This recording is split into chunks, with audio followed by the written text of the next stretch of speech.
I stood in the elegant reception hall watching 220 guests feast on prime rib and lobster tail, while a server placed a plastic plate before me, containing a cold slice of cheese pizza apple slices and a juice box.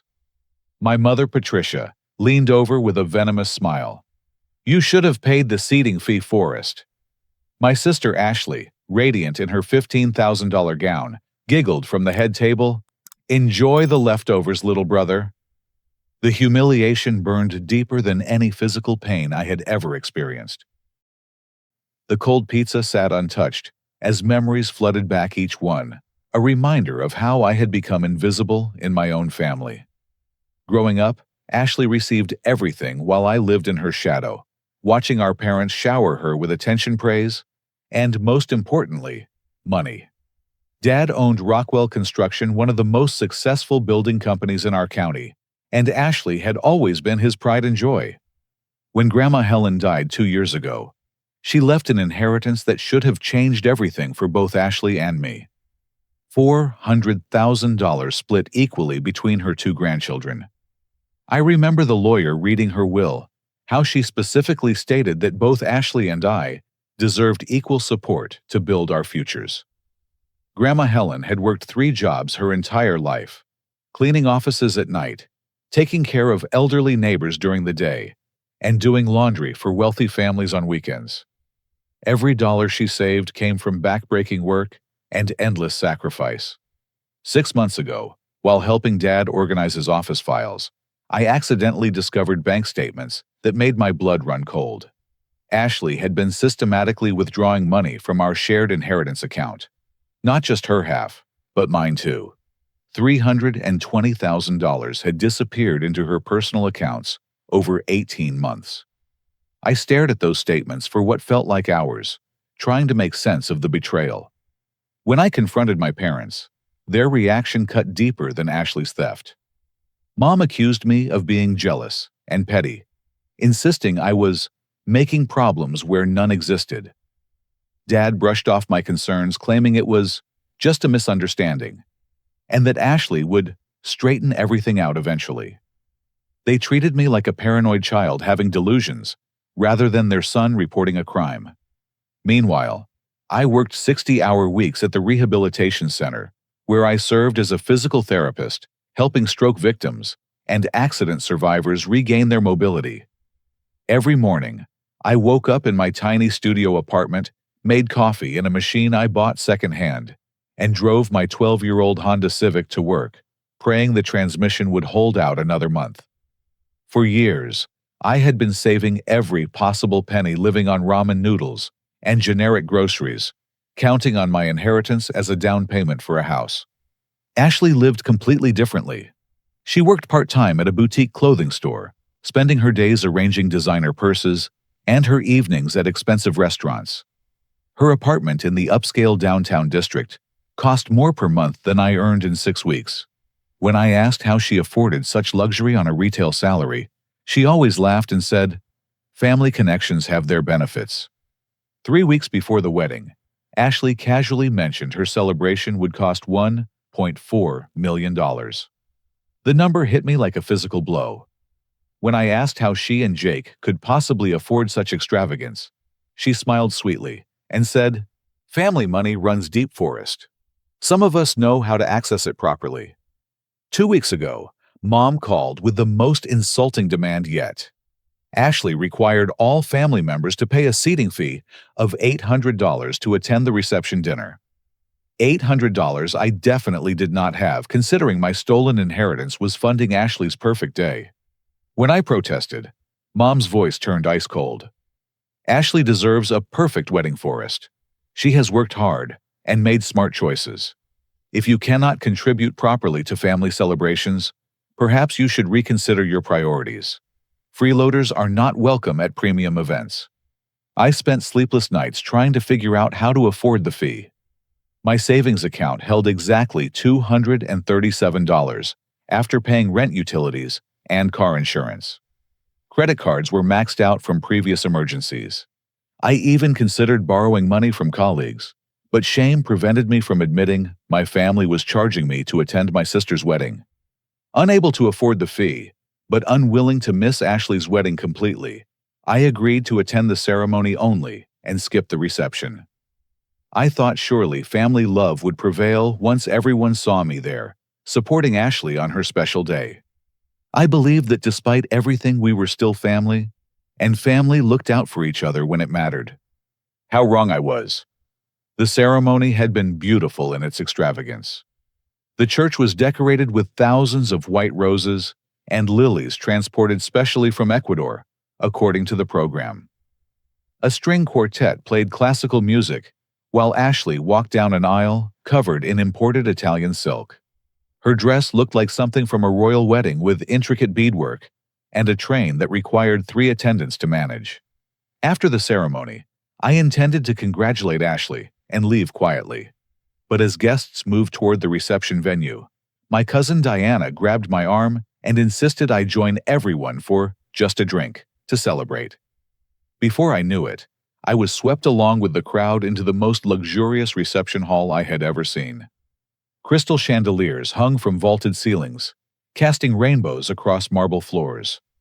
Ice sculptures depicting swans and roses served as centerpieces, slowly melting under warm lighting. A live jazz band played softly, while uniformed servers carried silver trays of champagne and gourmet appetizers. The floral arrangements alone must have cost more than my annual rent. That's when the nightmare began. A server approached and asked my name, checking her list with a frown. She disappeared for several minutes before returning with a plastic children's plate containing the cold pizza slice apple wedges and juice box. As she placed it before me, conversations at nearby tables stopped. Guests stared with confusion and embarrassment, while I sat frozen, unable to process the deliberate humiliation. Mom approached with calculated precision, her voice loud enough for surrounding tables to hear every word. "Forrest, dear, you really should have planned better financially. $800 was not too much to ask for family. This is what happens when you choose not to invest in special occasions." Ashley glided over in her magnificent gown, pausing just long enough to deliver her final insult with a perfect smile. "Enjoy the leftovers, little brother. Next time, maybe you'll prioritize family properly." As I stared at the kids' meal, understanding crashed over me like a tidal wave. This was not about money or seating fees. This was about power control and making me understand my place in the family hierarchy. Ashley had stolen my inheritance, destroyed my financial future, and now publicly humiliated me to ensure everyone knew exactly where I stood. But what Ashley did not know was that I had been documenting everything. The morning of Ashley's wedding, I arrived at the venue early, hoping against hope that helping with setup might somehow mend the bridges between us. Despite everything that had happened with the inheritance and the seating fee humiliation part of me, still clung to the belief that family bonds could overcome greed and manipulation. I brought a gift. I had spent weeks creating a handmade photo album, chronicling our childhood memories, carefully assembled with pictures from birthday parties, Christmas mornings, and summer vacations when we actually seemed to love each other. Margaret, the wedding planner, treated me like hired help from the moment I walked in. She handed me a stack of folding chairs and pointed toward the ceremony area, assuming I was part of the setup crew, rather than the bride's brother.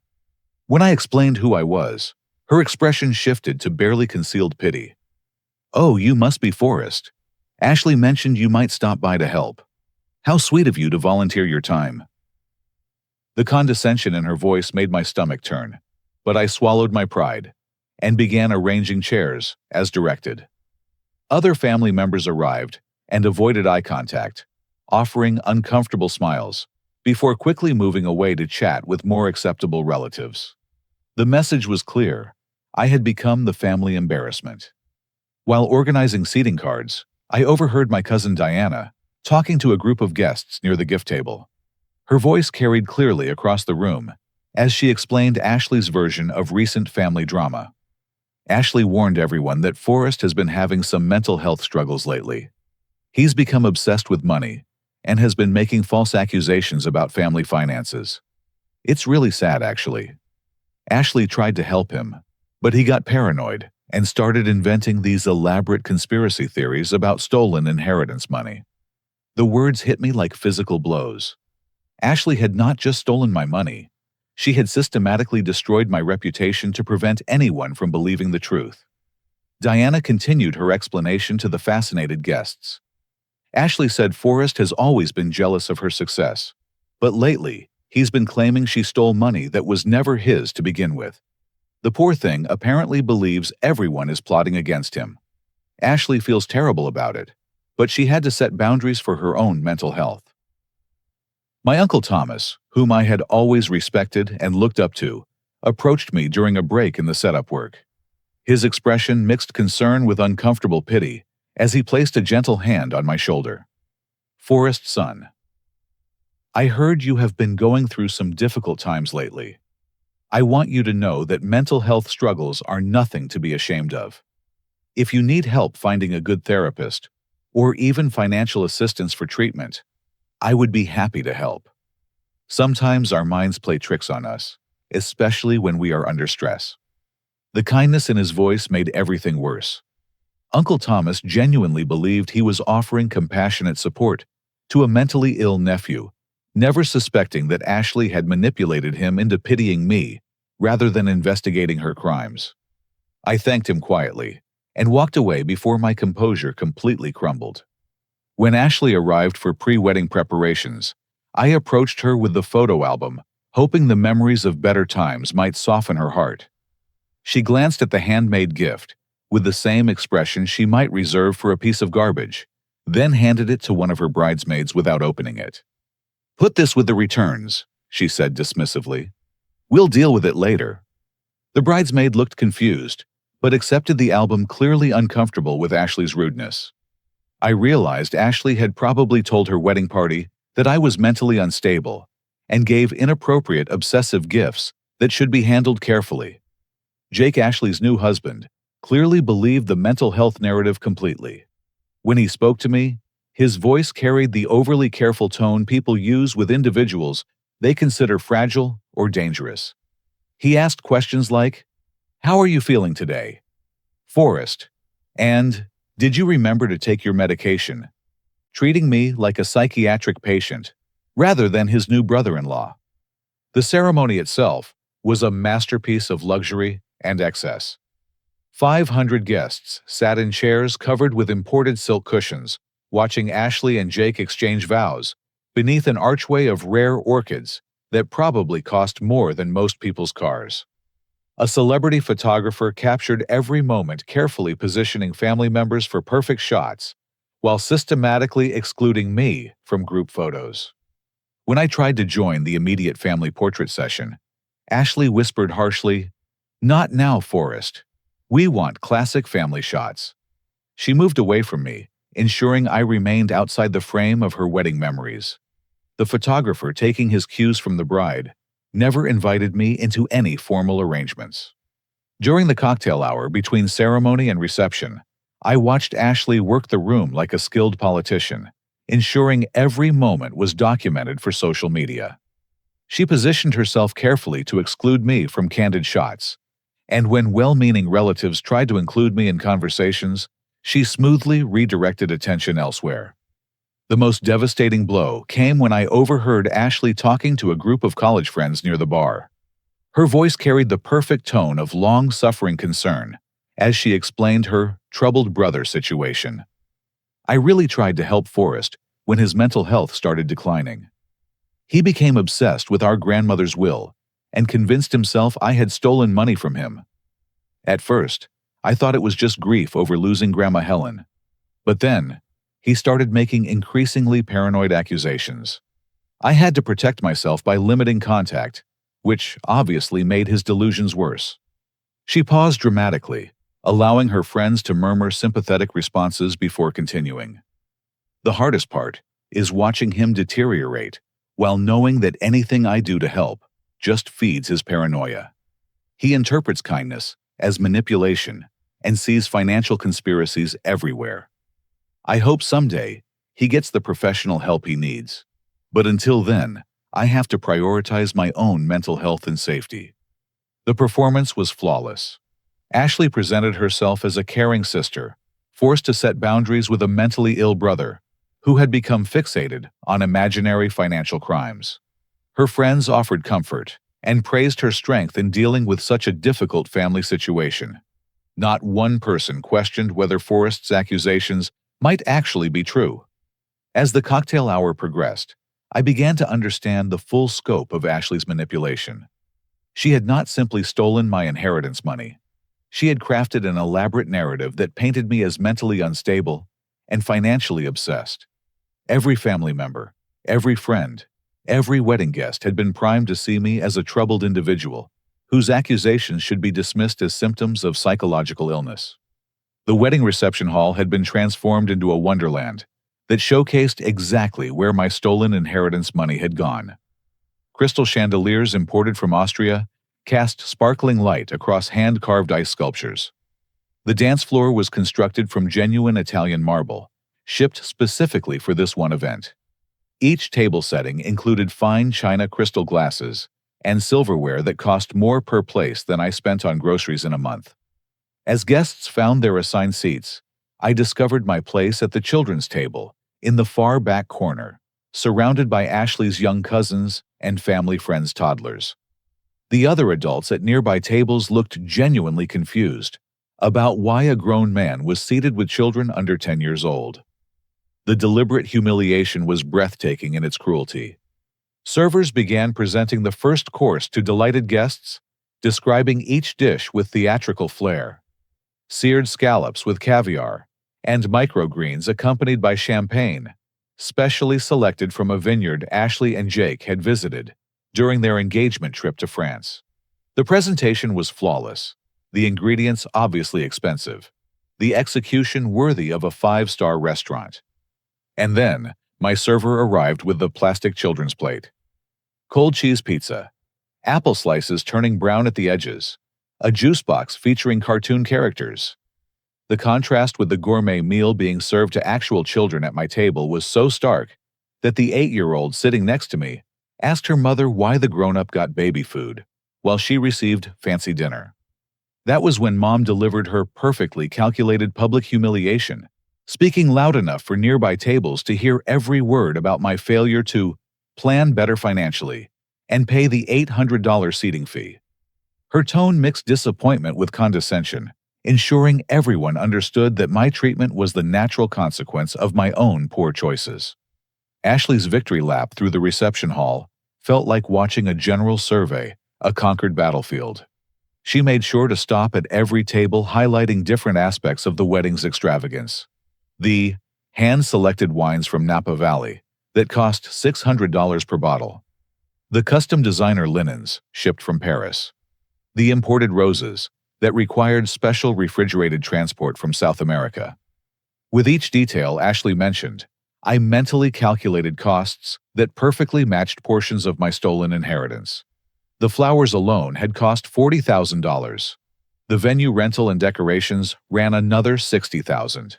The catering for 220 guests with premium liquor and wine service easily reached $80,000. Ashley was literally conducting a tour of how she had spent my grandmother's money. As the evening progressed and my humiliation deepened, something fundamental began to shift inside me. The pain and embarrassment slowly transformed into something colder and more dangerous: absolute determination to expose the truth.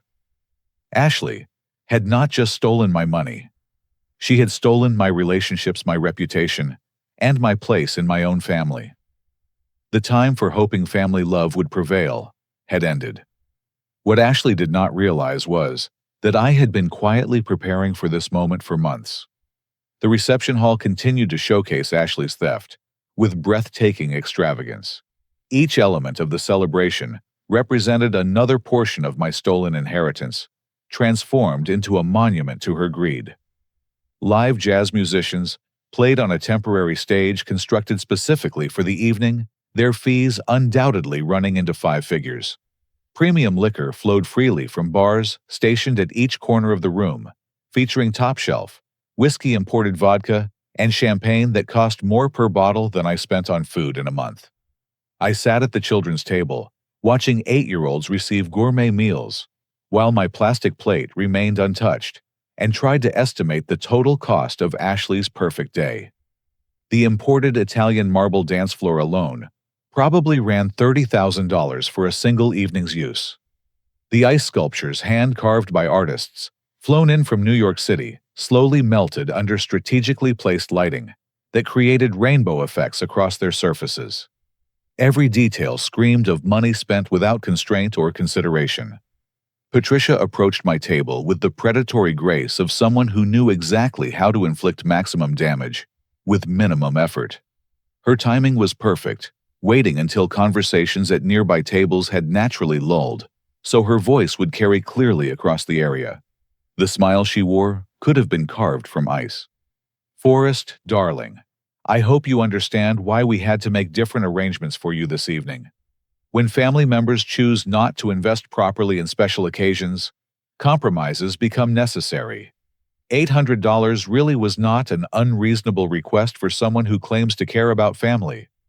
Her voice carried the tone of reasonable disappointment, as if she were explaining natural consequences to a misbehaving child, rather than publicly humiliating her own son.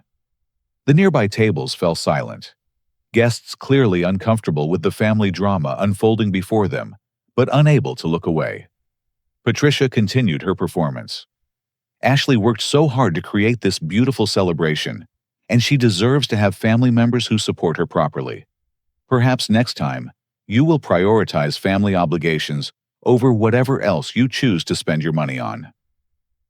The implication was clear. I was selfish and irresponsible with money, choosing personal indulgence over family support. Every guest within earshot received the message that my treatment was justified punishment for my own failures. Patricia returned to the head table with the satisfied expression of someone who had successfully delivered a carefully planned lesson. Ashley made her rounds through the reception, like a queen surveying her kingdom, stopping at each table to graciously accept compliments and highlight different aspects of her wedding's magnificence.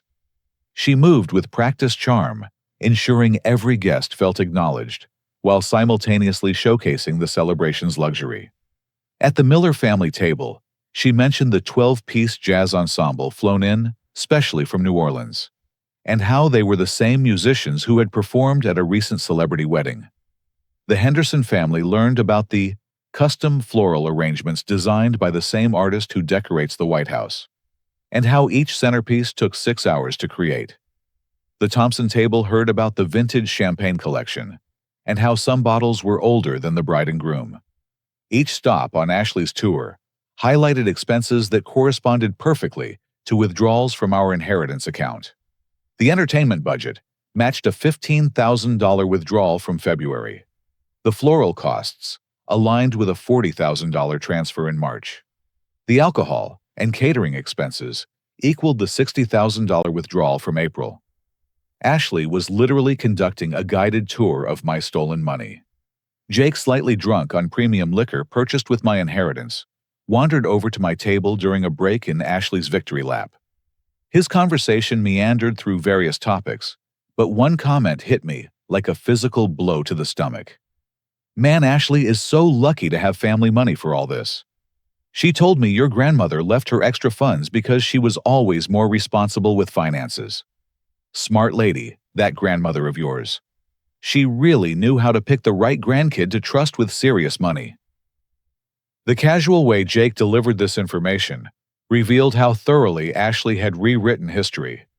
In Jake's understanding, Grandma Helen had deliberately chosen to give Ashley more money because of her superior character and financial responsibility.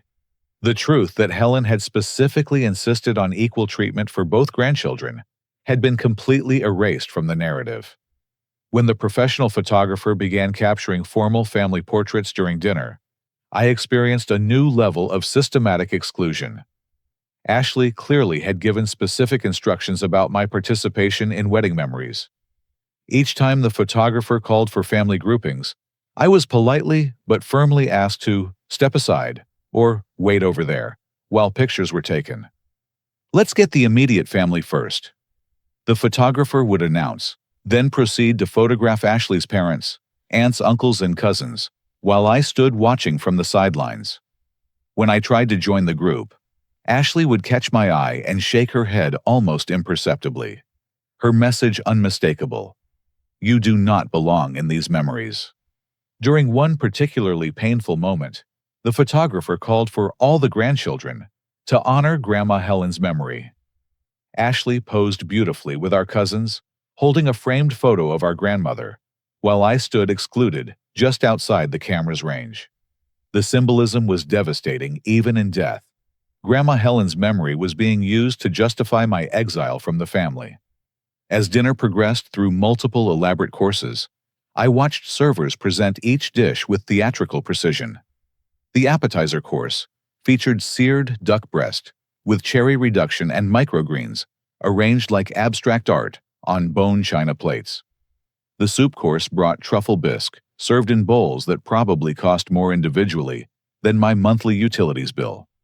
The main course arrived as a choice between prime rib with lobster tail or pan-seared salmon with risotto, each presentation worthy of the finest restaurants. The children at my table, meanwhile, received age-appropriate but equally high-quality meals.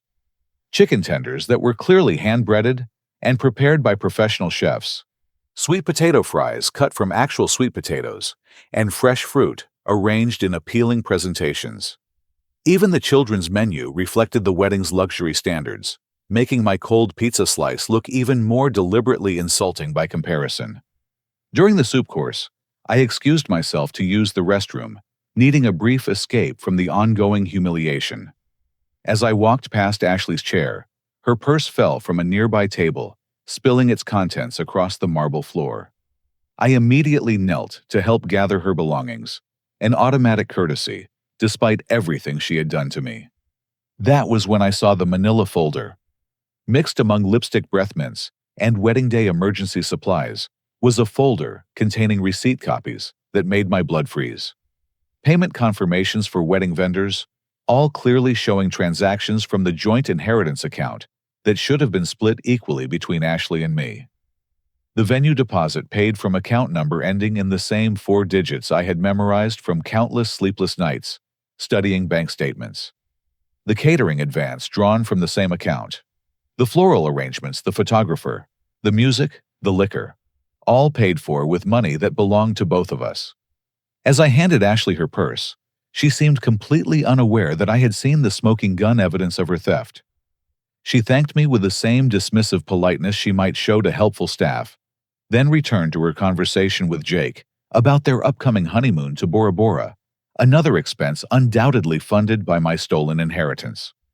The evidence in that folder confirmed what I had suspected, but not been able to prove every luxury Ashley was currently celebrating had been purchased with money stolen from my future. Grandma Helen's life savings earned through decades of backbreaking work and careful sacrifice had been transformed into Ashley's perfect wedding day, while I sat humiliated at the children's table with a juice box. As the dinner service concluded and wedding speeches began, I watched Ashley prepare her thank you remarks. She consulted index cards covered with notes, and from my angle, I could see references to family support, inherited blessings, and grandmother's generosity. She was planning to publicly thank our grandmother for providing for this special day, without mentioning that half the money belonged to someone else. The irony was breathtaking. Ashley intended to honor Grandma Helen's memory, while simultaneously celebrating the fruits of stealing from Helen's other grandchild. She would stand before 220 guests and express gratitude for inherited money that had been systematically embezzled from its rightful co-owner. The performance would be flawless. The sentiment, seemingly heartfelt, the theft, completely hidden behind grateful tears and family sentiment. But Ashley had made one critical mistake in her planning. She had no idea that I had been documenting her crimes for months, carefully building an evidence file that would destroy her perfect narrative in spectacular fashion. While she had been crafting lies about my mental health and preparing to thank our grandmother for funding her stolen celebration, I had been preparing my own presentation. The reception's technology setup, which I had helped install during the morning preparations, included a wireless presentation system connected to large screens positioned throughout the hall. The same screens currently displaying elegant wedding photos and romantic quotes about love and marriage could just as easily display bank statements, recorded conversations, and legal documents that would expose Ashley's systematic theft. As Ashley approached the microphone to begin her speech, I reached into my pocket and felt the small remote device that would either restore my future or destroy my family forever. After months of enduring lies, manipulation, and financial abuse, the time for silent suffering had ended. Grandma Helen had always taught me to stand up for myself and never let anyone make me smaller than I was. Tonight, I would honor that lesson in ways she never could have imagined. Ashley took the microphone with practiced grace, her smile radiant as she looked out over the reception hall filled with guests who believed every lie she had told about her troubled, mentally unstable brother. She had no idea that her perfect day was about to become the stage for her complete destruction. Ashley stood at the microphone radiant in her designer gown, preparing to deliver the performance of her lifetime. She had crafted the perfect narrative, the successful, responsible daughter who had earned family support through good choices, now graciously thanking everyone for celebrating her special day. The 220 guests watched with warm anticipation, ready to applaud another heartfelt wedding speech from a grateful bride.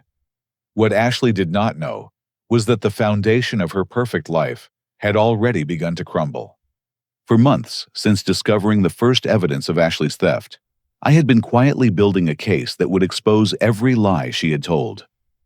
The process began accidentally when I started recording conversations on my phone, simply to remember important details during emotional confrontations with family members. What started as personal documentation had evolved into something far more powerful, a comprehensive record of Ashley's systematic campaign to destroy my reputation while covering up her crimes.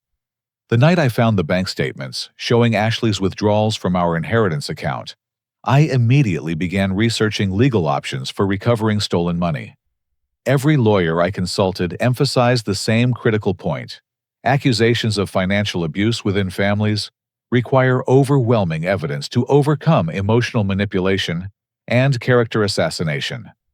Family courts see countless cases where money disputes mask deeper psychological issues, and judges carefully evaluate the credibility of all parties involved. That guidance led me to document everything. My phone contained months of recorded conversations where Ashley revealed her true feelings about family money and me. 3 weeks ago, during a family dinner at my parents' house, Ashley had stepped outside to take a call from her friend Sarah, unaware that I was sitting on the back porch, just around the corner. Her voice carried clearly through the evening air as she laughed about her financial strategies. "Forrest is so trusting, it's almost pathetic. He actually believed Grandma wanted us to split everything equally, like we're some kind of team. I fixed that inheritance problem before he could waste his portion on something stupid. He deserves nothing anyway. He's never worked as hard as me, never made smart choices like me. The money is much better off in my hands."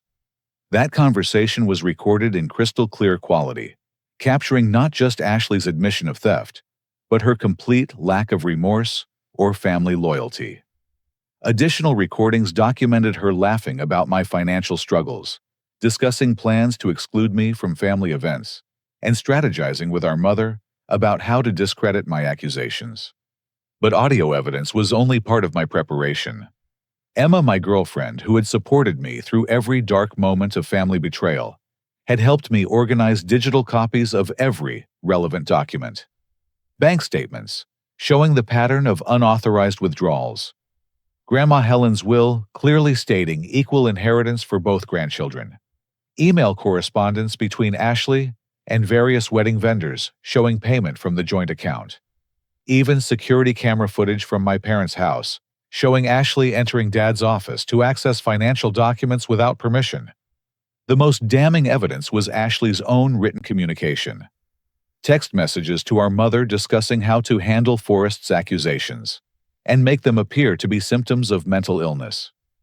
Email exchanges with friends where Ashley bragged about taking extra money and described me as too stupid to stop her.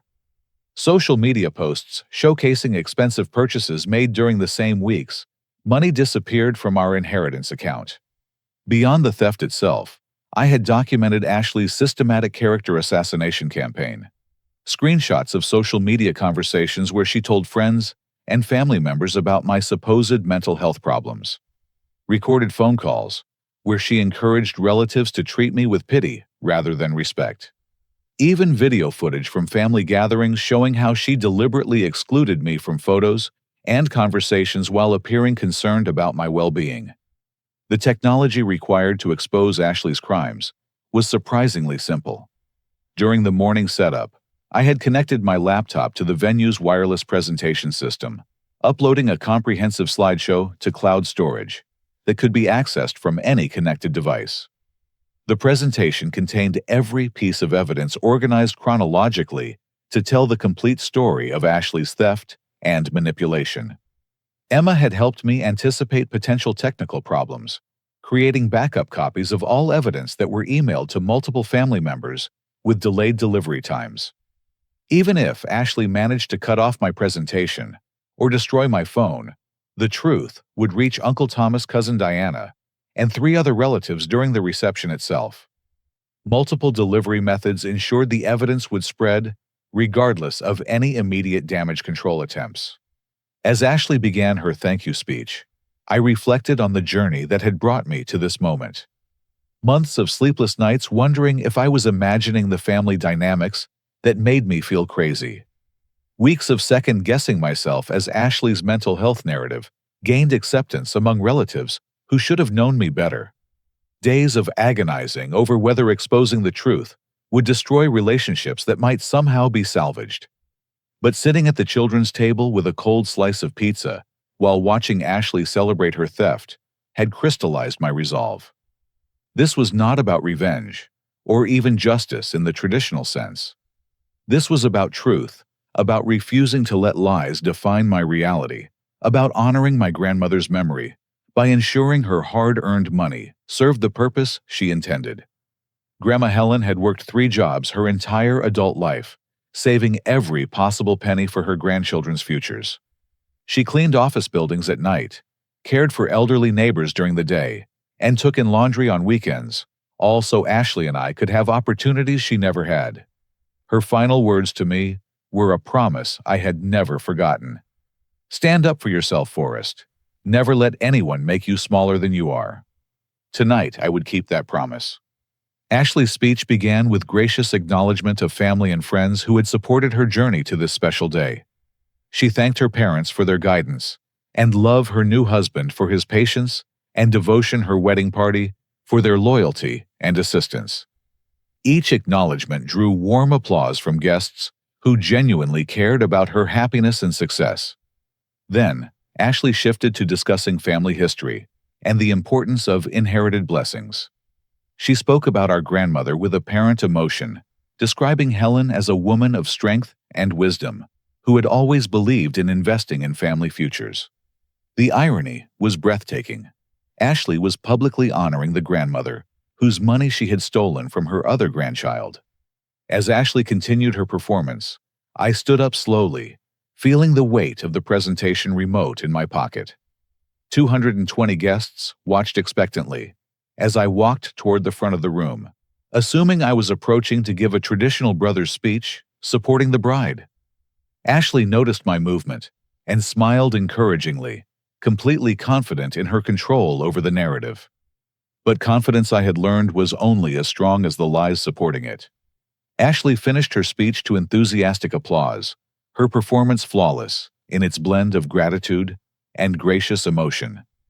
She had successfully thanked our grandmother for providing the foundation for this celebration, without mentioning that half of Helen's gift had been stolen from its intended recipient.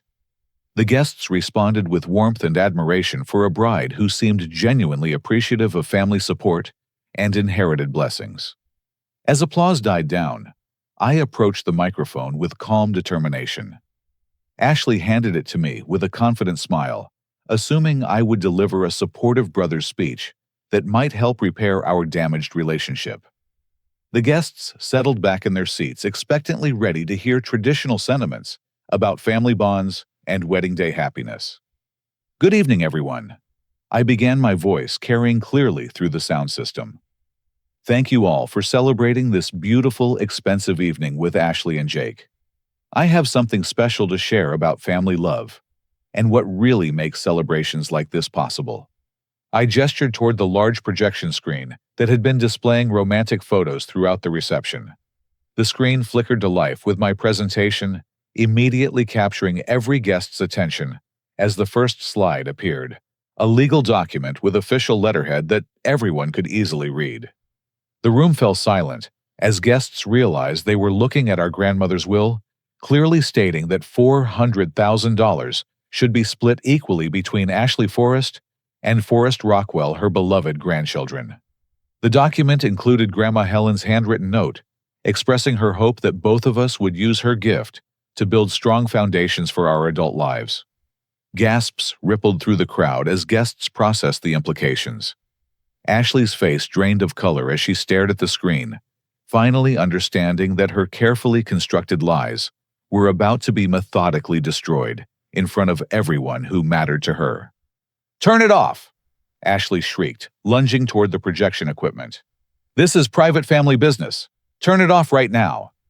Jake grabbed her arm, his confusion evident as he tried to understand why his new wife was panicking about displaying their grandmother's will. The guests murmured uncomfortably, sensing drama, but not yet comprehending the magnitude of what they were about to witness. I calmly advanced to the next slide, detailed bank statements, showing systematic withdrawals from our shared inheritance account over 18 months. $320,000 transferred to Ashley's personal accounts, leaving me with exactly $0 of my intended inheritance. The mathematical precision of the theft was undeniable, documented in official bank records that no reasonable person could dispute. As you can see, I continued in the same calm tone. Ashley has been systematically withdrawing money from our shared inheritance account. Not just her half of Grandma Helen's gift, but mine as well. $320,000 that belonged to both of us, taken entirely for her personal use. The reaction was immediate and devastating. Uncle Thomas stood up from his table, his voice booming across the reception hall. "What the hell is this, Ashley? Is this true?" Ashley continued trying to reach the projection controls, but Jake held her back, his own face pale with shock and growing understanding. The guests began talking among themselves, pointing at the bank statements and calculating the amounts involved. The elegant reception atmosphere collapsed into chaos as financial documents replaced romantic imagery. I advanced to the next slide, copies of receipts, showing wedding expenses paid directly from our inheritance account. The venue deposit, catering advances, floral arrangements, photographer fees, entertainment costs, all clearly showing withdrawals from account number 4471, the same account detailed in the bank statements. These receipts show where my stolen inheritance money went, I explained, as murmurs grew louder throughout the hall. Every luxury you've enjoyed this evening, from the imported flowers to the premium liquor, was purchased with money that belonged to both Ashley and me. This entire celebration is funded by theft. The most damning evidence came next: audio recordings of Ashley's own voice admitting to her crimes. The sound system carried her recorded conversation with perfect clarity as she laughed about taking extra money and called me too trusting to stop her. Forrest is so pathetic, honestly. He actually believed we were supposed to share everything equally. I fixed that inheritance problem permanently. He deserves nothing anyway. I'm the one who makes smart financial choices. The effect on the guests was electric. Conversation stopped mid-sentence as Ashley's own words filled the reception hall, her voice unmistakably admitting to theft while mocking her brother's trust. Jake stared at his new wife in horror, beginning to understand that their marriage was built on systematic financial fraud. Diana covered her face with her hands, realizing she had been manipulated into believing Ashley's lies about my mental health. Uncle Thomas shouted questions that Ashley could not answer, while other guests pulled out their phones to record the ongoing revelation. But the presentation was far from over. The next slides revealed Ashley's systematic character assassination campaign, including text messages, where she discussed making me appear mentally unstable to cover up her theft. Screenshots showed conversations with our mother planning how to handle Forrest's accusations and make them seem like symptoms of psychological problems rather than legitimate financial concerns. She told everyone I was having mental health issues and making paranoid accusations about stolen money. I explained as guests read Ashley's own written words, describing her strategy for discrediting my claims. Every family member who treated me with pity, instead of respect, was responding to lies Ashley spread to cover up her crimes. Patricia, who had been frozen in shock since the presentation began, suddenly snapped into action and stormed toward the exit, clearly hoping to escape before her own complicity was exposed. But she was too late. The next series of slides documented Patricia's active participation in Ashley's scheme, including email exchanges where she helped craft the mental health narrative, and text messages where she encouraged relatives to dismiss my accusations as delusions. Her voice appeared in recorded conversations where she coached Ashley on maintaining the deception. "Your mother was not just an innocent bystander," I announced as Patricia reached the reception hall doors. She actively participated in covering up Ashley's theft and destroying my reputation to protect her favorite daughter. The room erupted in shocked conversations as guests processed the full scope of the family conspiracy. Uncle Thomas was shouting demands for explanations, while Cousin Diana tearfully apologized for believing the lies. Jake sat in stunned silence, staring at Ashley as if seeing her for the first time. But the most devastating revelation was still to come. As Patricia fled toward the parking lot, and guests struggled to process the financial fraud evidence, I advanced to the presentation's most shocking section. The next slide displayed legal documents that made several people in the audience gasp, audibly papers prepared by Ashley's attorney to have me declared mentally incompetent, which would transfer all remaining inheritance rights to Ashley as responsible family representative. The theft you've seen so far was only the beginning. I announced as guests, read the incompetency petition with growing horror. Ashley has been planning to have me declared mentally unfit so she could legally steal everything else our grandmother left to both of us. The document was official and detailed, describing me as suffering from paranoid delusions regarding family finances and obsessive behavior indicating diminished capacity for financial decision-making. Ashley's attorney had crafted a legal framework that would have stripped me of all rights to family assets, based entirely on the mental health narrative Ashley had spent months establishing. Jake stood up abruptly, his voice shaking with rage and disbelief. "Ashley, what the hell is this? You told me Forrest had problems, not that you were stealing from him and planning to have him declared incompetent." Ashley finally stopped trying to reach the projection equipment and turned to face the room full of horrified guests. Her wedding dress, which had looked so beautiful hours earlier, now seemed like a costume worn by an actress, playing the role of loving sister while systematically destroying her brother's life. The next slide revealed text messages between Ashley and her attorney discussing strategy for the incompetency hearing. Ashley had expressed confidence that family testimony about my declining mental health would support the legal action, especially since she had been documenting concerning behavior for months. What Ashley had not realized was that I had been documenting her behavior as well. I played another recorded conversation, this one between Ashley and our father, where she explained her long-term plan for eliminating me from any family financial considerations. Her voice carried clearly through the reception hall as she outlined her strategy with chilling calculation. "Once we get Forrest declared incompetent, all his inheritance rights transfer to me permanently. Then, when you and Mom are ready to sell the construction business, we split everything 2 ways instead of 3.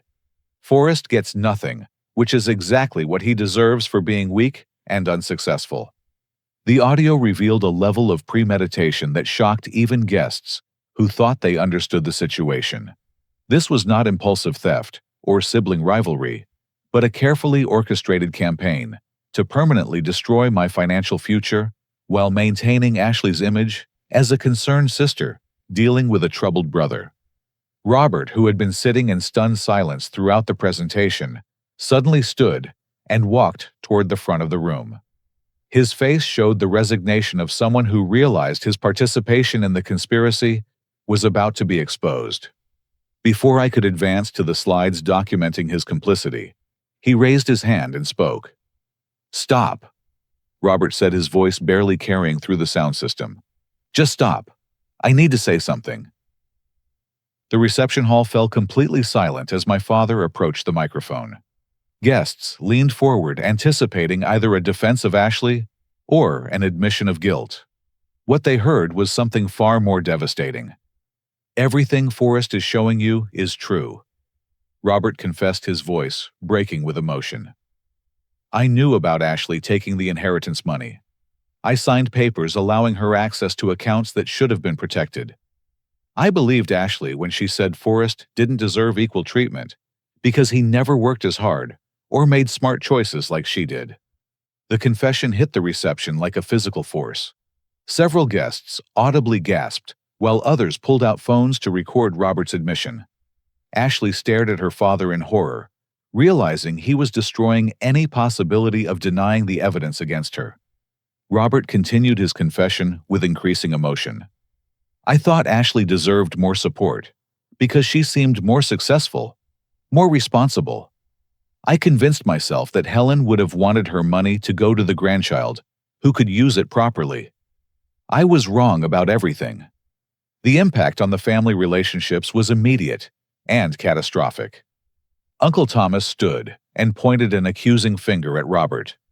"You allowed your daughter to steal from your son. What kind of father does that?" Diana was crying openly, approaching me with tearful apologies for believing Ashley's lies and treating me like a mentally ill relative who needed pity instead of support. Other family members began taking sides, some expressing outrage at Ashley's theft, while others seemed overwhelmed by the complexity of the family betrayal. But I was not finished revealing the full scope of Ashley's crimes. The next section of the presentation documented additional fraud that went beyond the inheritance theft. Ashley had been collecting on a life insurance policy taken out on our grandmother, claiming Helen had left additional assets that only Ashley knew about. The insurance payout of $50,000 had been split with Patricia, both women profiting from information they had hidden from me and other family members. More damaging still was evidence showing Ashley had established credit accounts using my personal information, running up debts in my name, while using the proceeds to fund her lifestyle during the engagement period. The credit fraud explained why my financial situation had become increasingly desperate over the past year, as debts I had never incurred appeared on my credit report. The timeline I displayed showed Ashley's systematic approach to destroying my financial future while building her own wealth through theft, fraud, and manipulation. Every step had been calculated to maximize her gain, while ensuring my accusations would be dismissed as psychological problems rather than legitimate grievances. As guests processed the full magnitude of Ashley's crimes, the social dynamics in the reception hall shifted dramatically. People who had earlier treated me with pity or dismissal now approached to offer support and apologies. The wedding photographer stopped taking pictures clearly uncomfortable, documenting what had become a crime scene rather than a celebration. Jake sat in his expensive suit, staring at Ashley with the expression of someone who realized his new marriage was built entirely on lies and theft. The prenuptial agreement he had signed was based on Ashley's false claims about her financial status, making their entire legal arrangement fraudulent from the beginning. Ashley finally found her voice as the evidence mounted beyond any possibility of denial. "You're destroying our family," she screamed. "Everything I did was for good reasons. Forrest never deserved equal treatment. He's weak and unsuccessful and would have wasted Grandma's money." But her protests only highlighted the selfishness and entitlement that had driven years of systematic abuse.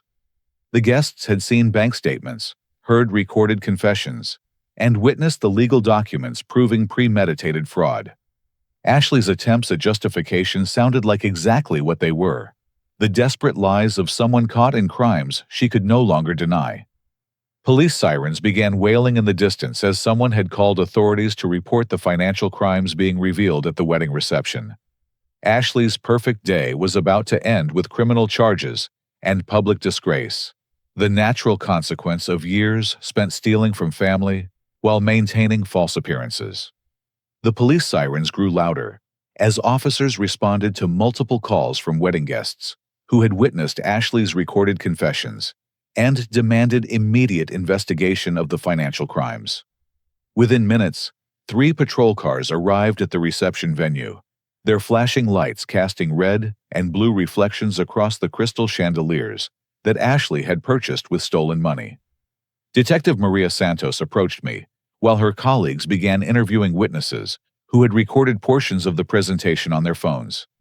The evidence was overwhelming: bank statements, recorded admissions, legal documents, proving systematic theft and fraud. Detective Santos explained that Ashley would be arrested that evening, still wearing her $15,000 wedding dress that had been purchased with my inheritance money. "Mr. Rockwell, we have more than enough evidence to file multiple felony charges," Detective Santos informed me, as Ashley sat sobbing in a chair surrounded by the ruins of her perfect wedding. "Grand theft, identity fraud, conspiracy to commit fraud, and attempted legal fraud through the incompetency petition. Your sister is looking at serious prison time." Jake approached Detective Santos with paperwork from his briefcase, his face grim with determination and disgust. "Officer, I need to report fraud in my marriage contract. My prenuptial agreement was signed based on false information about my wife's financial status and criminal history. I'm requesting immediate annulment proceedings." The sight of Jake formally dissolving their marriage before the police even finished their investigation broke Ashley completely. She collapsed into hysterical sobbing, finally understanding that her theft had cost her everything: money, family, marriage, freedom, and reputation. The guests watched in uncomfortable silence as officers placed handcuffs on the bride and escorted her toward a patrol car. Patricia attempted to leave the scene, but was detained for questioning about her participation in the conspiracy. The text messages and recorded conversations proved her active role in covering up Ashley's crimes and destroying my reputation. She faced charges as an accessory to fraud and conspiracy to commit theft. Robert sat alone at the head table, his confession having isolated him from both sides of the family conflict. Uncle Thomas approached him with barely controlled rage.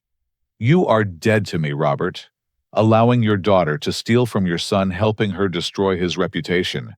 You're not family anymore." Diana and several cousins approached me with tearful apologies, expressing shame for believing Ashley's mental health narrative, instead of investigating my accusations seriously.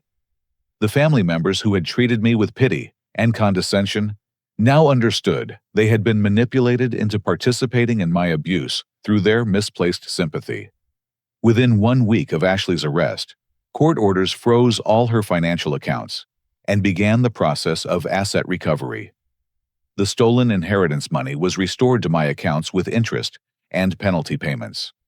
The wedding vendors who had been paid with fraudulent funds faced the choice of refunding payments or pursuing Ashley for reimbursement from her frozen assets. Ashley ultimately pleaded guilty to multiple felony counts, rather than face a lengthy trial with overwhelming evidence against her. The prosecutor recommended 18 months in prison, followed by 5 years of probation, during which she would be required to make full restitution for all fraudulent activities. The judge accepted the plea agreement, noting that financial crimes against family members represented a particularly serious breach of trust. Patricia received 6 months in county jail and 2 years probation for her role as an accessory to fraud. Robert faced civil penalties and lost his contractor's license due to ethics violations related to the financial conspiracy. The construction business was placed in receivership to ensure proper distribution of assets, according to legal requirements, rather than family favoritism. The legal resolution provided more than financial recovery. It validated my sanity and restored my standing within the extended family. Uncle Thomas organized a family meeting where everyone who had believed Ashley's lies formally apologized and pledged to support me going forward. Cousin Diana became one of my strongest advocates, helping reconnect me with relatives who had been turned against me through systematic manipulation. Jake surprised everyone by maintaining contact after the annulment was finalized. He explained that Ashley had manipulated him as thoroughly as she had manipulated our family, and he felt obligated to support my recovery efforts as partial restitution for his unknowing participation in celebrating stolen money. Jake's friendship became an unexpected source of healing and hope. Emma and I used my recovered inheritance exactly as Grandma Helen had intended, as the foundation for building a stable, loving life together. We purchased a beautiful house with enough space for the family. We planned to start creating the memorial garden for Grandma Helen in our backyard, where her favorite roses could bloom in honor of her memory and sacrifice. Our engagement party was attended by family members who now understood my true character, their guilt over past treatment, motivating enthusiastic support for our happiness.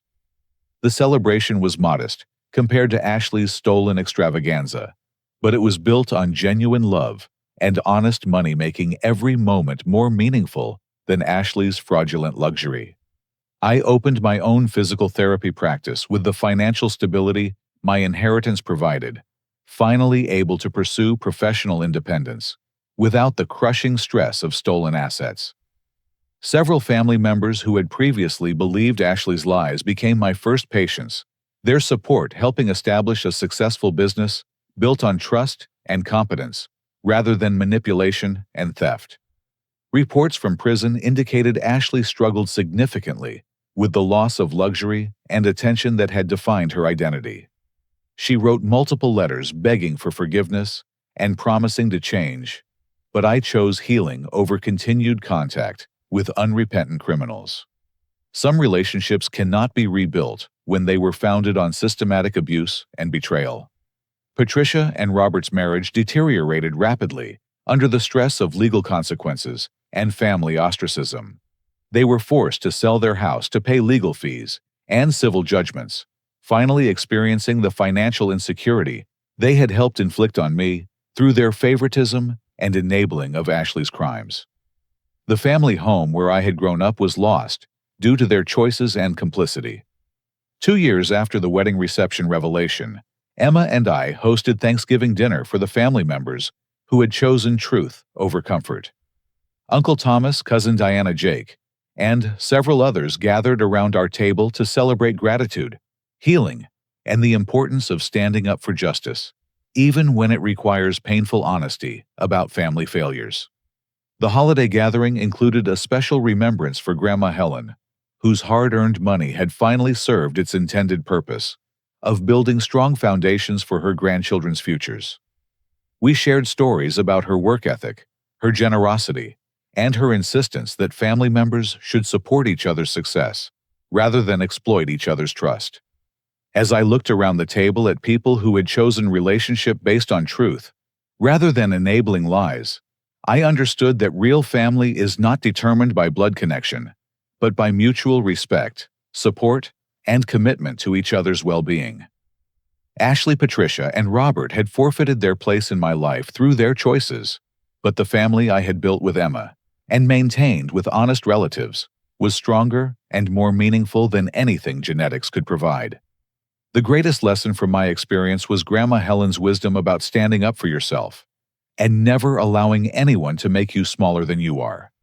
The pain of family betrayal had been devastating, but the strength gained through fighting for truth and justice created a foundation for building relationships based on genuine love rather than manipulation and control. 3 years later, when Emma and I welcomed our first child, we named her Helen in honor of the grandmother whose courage and sacrifice had made our happiness possible. As I held my daughter for the first time, I promised her that our family would be built on honesty, equality, and unconditional support for each other's dreams and success. The story of Ashley's wedding reception had become local legend, frequently shared as a cautionary tale about greed, family manipulation, and the importance of documenting financial abuse. People approached me regularly to thank me for inspiring them to stand up to family members who had been exploiting their kindness and trust. What started as the most humiliating evening of my life had become the foundation for everything good that followed: financial security, genuine family relationships, professional success, and the deep satisfaction that comes from choosing truth over comfortable lies. Ashley's attempt to destroy my future through systematic theft had ultimately revealed her own character while validating mine. The cold slice of pizza at the children's table had led to exposing crimes that could have continued for years, destroying not only my financial future, but my sanity and family relationships. Standing up for myself in that reception hall had been the most important decision of my life, honoring both my grandmother's memory and my own right to be treated with respect and honesty. Family relationships built on lies and exploitation cannot survive the light of truth, but relationships based on genuine love and mutual respect grow stronger when tested by difficult circumstances. Ashley chose theft over honesty, manipulation over love, and selfishness over family loyalty. The consequences of those choices were exactly what she deserved. Now, as I share this story, I want to ask you, have you ever experienced family members who made you question your own sanity through manipulation and lies? How do you think families should handle financial inheritance to prevent the kind of abuse Ashley committed against me? What would you have done if you discovered family members were systematically stealing from you while spreading lies about your mental health? Thank you for listening to my story about standing up for truth and justice, even when it meant exposing painful family secrets. I hope my experience encourages anyone facing similar abuse to document everything, seek legal help, and remember that real family supports your success rather than stealing it. Please like this video if it resonated with you. Subscribe for more stories about family dynamics and personal growth. Share it with anyone who might benefit from hearing about recovery from family financial abuse. And leave a comment about your own experiences with family loyalty versus enabling harmful behavior. Remember, you deserve relationships built on honesty and respect, and you have the right to fight for truth, even when it requires difficult confrontations with people you love.